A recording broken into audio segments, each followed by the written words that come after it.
Do you think that Project 2025 may be funded by someone like medias? Well, it's just all their organizations.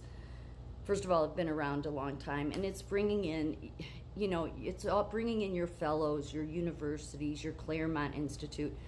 The biggest problem I have, so really, here's the thing. I understand Project 2025 is trying to defeat what the left does. So even though the left carries on about, oh, this is so scary, Project 2025, but the left has done this their entire history. They have.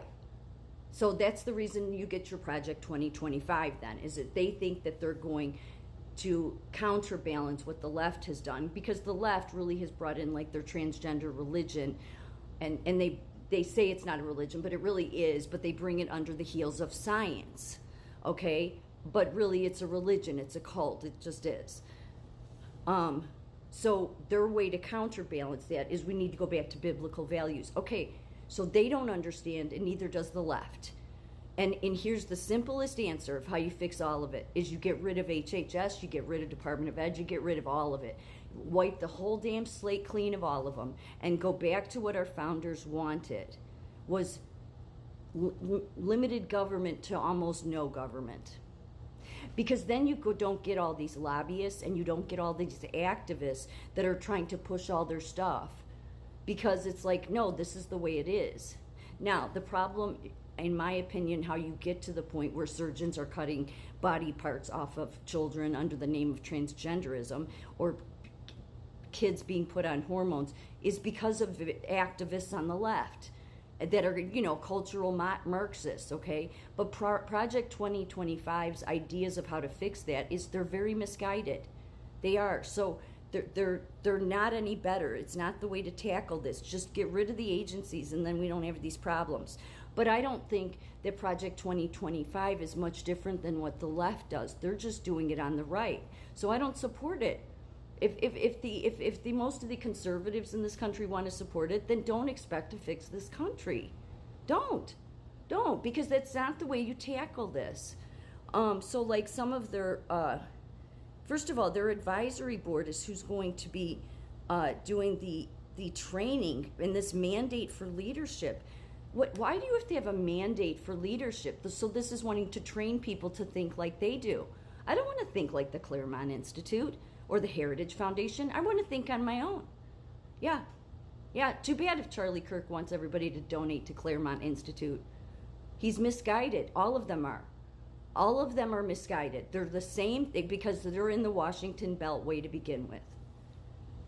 They want to mandate leadership, but then you want to talk about how we shouldn't have mandates. Then don't mandate leadership, Project 2025. Hello? But again, they even have these CEOs involved, which that just, I just, and it's shaping American culture. Leave people alone, please. America was never supposed to be about shaping culture. Some of it you just leave in God's hands. Now, because we have all of these agencies that have injected themselves into every area of our life, into every institution, down to every university, into everybody's home, that's what you got to get rid of. Then that eliminates the lobbyists, that eliminates what the left can do, that eliminates what the right can do. And for those that worry that somehow Christian values are going to get eliminated, no, they won't. Just some things you need to leave in God's hands. Here's the thing. Part of the problem, and the reason, and I understand, I agree with this, why Christians get a bad rap, is this injecting themselves onto people, okay? These are people, please understand, because I believe in Jesus. Totally, fully, 100%. But they don't understand Jesus. They don't understand the Bible. Charlie Kirk doesn't. None of Project 2025 understands the Bible. They don't understand Jesus because they can't even take the most simplest lesson that Jesus gave. And that is, name one time when Jesus interjected himself into the government. Never once. Name one time when Jesus forced what he was saying onto anybody. Never, not one time.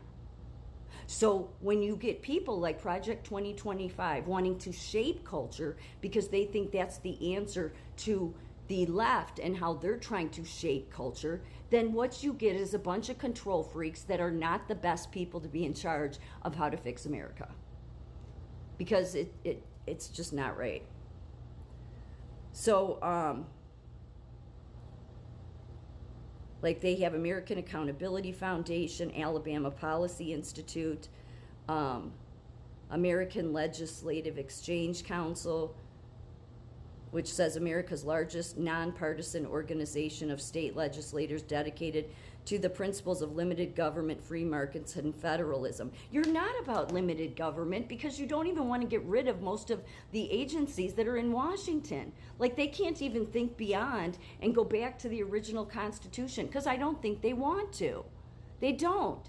They want their cushy jobs. A lot of this stuff all these problems would be eliminated the moment you get rid of these people that have, that need to see someone about their control issues over others, and so like this says the mandate for leadership. Jeff Anderson, who wrote the introductions to all 5 sections of Mandate for Leadership 2025, the 887-page policy guide for the next conservative administration that was produced by Project 2025 and published by the Heritage Foundation. So they're mandating what leadership should look like. So they don't know what the American experiment is all about because they just don't want to leave people alone. They're no different than what the left does. And the left needs to stop complaining about Project 2025 because this is what the left does. They just think it's okay to do it on their side. Both of these groups being wrong. Advancing God's design for life, family, and liberty. Again, they don't understand God. Okay, again, Jesus never injected himself into the government. He never forced anything he was saying onto others. So why is it that Heritage Foundation, Project 2025, Charlie, all these people carrying on thinking that they know what they're doing and they don't? Just go back, get back to the basics and please start to understand biblical values before, you start trying to inject it everywhere.